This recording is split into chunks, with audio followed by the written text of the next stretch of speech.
ibigay na naman natin yung mamaya ko. Tamban. Oh.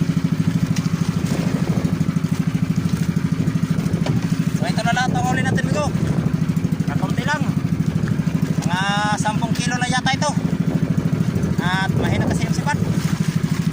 Kahit anong gawin natin ay talagang mahina. Maganda pa naman sana yung isda kayo bigo at uraw. Yan o. Uraw pa naman sana. Kaso kakunti lang. Nakait na bigo. Managis na bigo. Saka may ano bigo, halo pa rin ano, galunggong. Yan. Saka may mga ilang pirasong kalabato or karapati kung tawagin sa amin. Yan. O salay batang, maraming tawag dito bigo, salay batang, kalabato, karapati. Yan.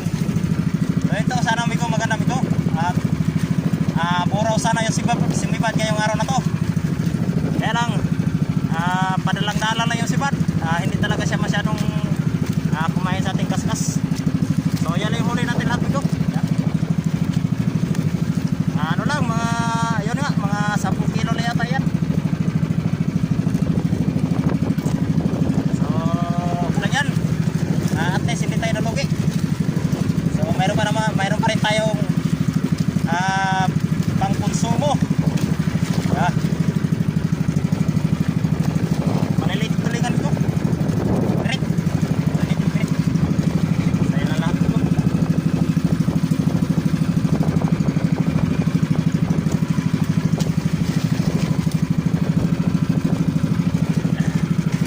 So ayan ito.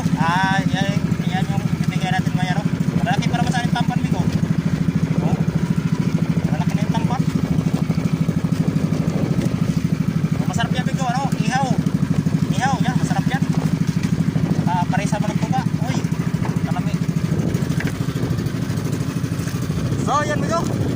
At alauna na ng hapon ano. So yan, magandang hapon yan pala sa